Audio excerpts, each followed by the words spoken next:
contraste, verso 25, aquele que considera atentamente na lei perfeita, lei da liberdade, e nela persevera, não sendo ouvinte negligente, mas operoso praticante, este será bem-aventurado no que realizar. Agora, Tiago tem em mente o Salmo 1, que diz: feliz é o homem que medita na lei do Senhor. Ela é como árvore plantada a ribeiros de água, que dá o fruto na estação própria, e tudo quanto ele faz, prospera.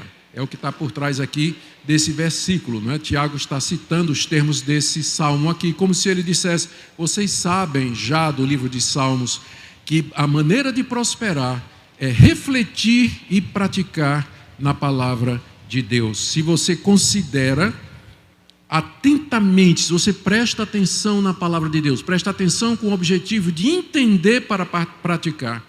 Na lei perfeita, lei da liberdade, são dois termos que ele usa para se referir ao Evangelho, e nela persevera. Isso aqui não é alguma coisa que vai fazer num dia, mas exige perseverança, cria hábitos espirituais, não sendo ouvinte negligente, do tipo que nós já descrevemos aqui, mas operoso praticante, alguém que se dedica a praticar a palavra de Deus conforme entendeu, conforme ouviu, na sua empresa, no seu casamento, na criação dos filhos, na relação com os amigos.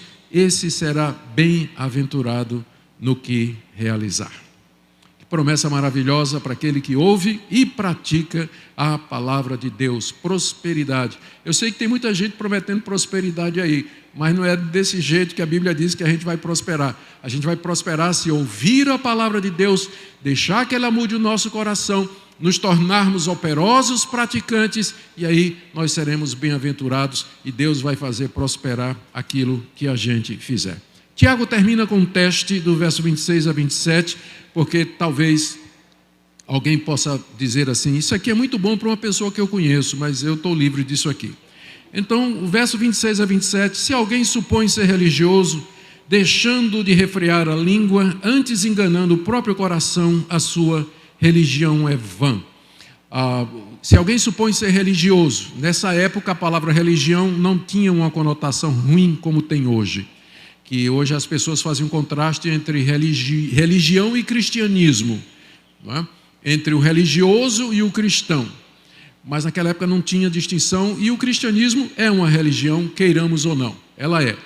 Então, quando ele diz, se você supõe, se alguém pensa que é religioso, ele está dizendo, se alguém pensa que é cristão, se alguém pensa que é um verdadeiro discípulo de Cristo, mas deixa de refrear a língua, esse está enganando o próprio coração, a sua religião é vã. Por que Tiago foi escolher exatamente esse teste? Porque a língua, o princípio é muito simples. É o princípio do menor para o maior. Se você não consegue controlar o menor, que é a sua língua, como é que você vai controlar o resto do seu corpo? Se o seu cristianismo não é suficiente para lhe dar domínio próprio na hora de escrever no WhatsApp, no Twitter, na hora de escrever nas redes sociais, na hora de você falar dos outros ou falar com os outros, se o seu cristianismo não lhe dá modéstia e poder sobre, domínio sobre a fala, sobre a língua, como é que vai dar poder para você vencer o adultério, a mentira, a desonestidade, a violência e por assim dizer? E a escolha foi perfeita, porque de todos os órgãos do corpo, a língua nunca é batizada. Quer seja por aspersão ou imersão, ela nunca é batizada, não é verdade? O corpo todo é imerso na água, só se a gente mandar o cabra gargarejar. Né? Ou na aspersão a gente derrama água na cabeça do sujeito, tem que pedir para ele estirar a língua, né? Para poder ser batizado. É um órgão incircunciso, né? A língua. Por isso que Tiago escolheu também, porque pela língua, pelo falar, como Jesus tinha dito, a boca fala do que está cheio o coração. Pelo falar, você vai saber que a religião daquele cidadão, daquele homem, daquela mulher é inútil. Porque se não consegue controlar nem a língua, quanto mais as outras coisas. A verdadeira religião, Tiago explica aqui, terminando no verso 27, a religião pura e sem mácula para com o nosso Deus e Pai é essa: visitar os órfãos e as viúvas nas suas tribulações e a si mesmo guardar sem contaminar o do mundo. Uma vez perguntaram a Jesus qual era o centro da verdadeira piedade da religião para com Deus, e ele respondeu: amar a Deus sobre todas as coisas e ao próximo como a si mesmo. Tiago está repetindo isso aqui, porque visitar os órfãos e as viúvas nas suas tribulações e amar ao próximo como a si mesmo, órfãos e viúvas como sendo representantes do próximo.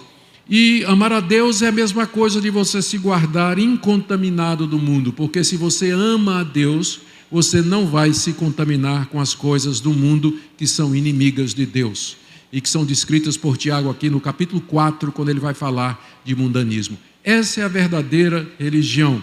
E como é que a gente alcança isso? Religião prática, religião que se traduz na piedade, na ajuda, no socorro, na misericórdia. Primeiro, você tem que ser pronto para ouvir a palavra de Deus. Segundo, você tem que preparar o seu coração para que a palavra de Deus mude você, porque ela é poderosa para salvar a sua alma. E terceiro, você tem que colocar em prática, porque só ouvir não vai salvar você, nem vai mudar a sua vida. Amém?